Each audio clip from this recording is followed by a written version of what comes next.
those children gathered round the table to dig in, Daddy cleared his voice and said, then let's begin. Let us pray on this day of our dear Savior's birth. Hallelujah, hallelujah, hallelujah. Man, what a beautiful day. You know, sometimes our lives become so cluttered with stuff. You know what I mean?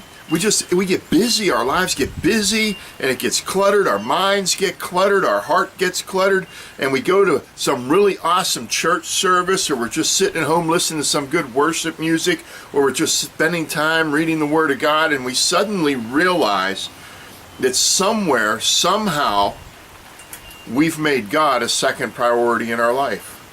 We become so busy and so cluttered with the kids that have to go here and grandkids that got to do that, and we have this at work and that at work, and I got this to do at home, and I got this and that and that and that and that, and next thing you know, you realize I've made God a second priority in my life.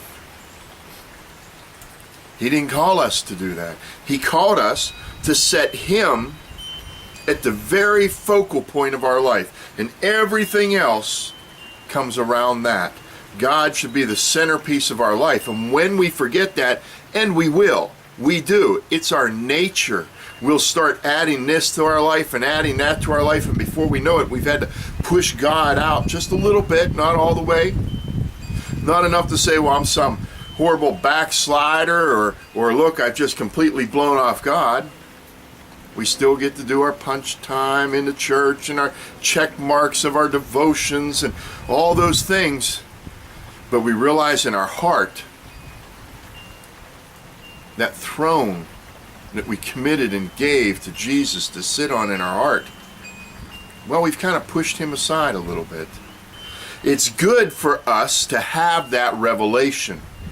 And if we haven't had that revelation, then it's good for us to periodically sit down and just do a checkup on our life. Where is my heart? Where is my mind? The things that I'm doing in life, are they focused on Jesus? Is my heart focused on Jesus? Because the world will try to creep in. For those of you who live in our area, here in Northeast Tennessee, and so many other places like that, there's that kudzu vine, you know? If you're not attentive to it, it will take over in no time at all. That's the way the world is with our heart when it comes to Jesus. It will take over in no time at all.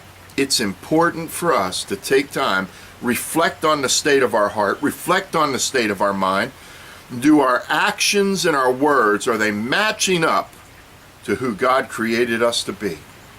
And if not, what measures are we willing to take to get back where we need to be? Think about it. Be blessed and be the blessing. Hallelujah, what a beautiful day. Never knew the emptiness of being all alone.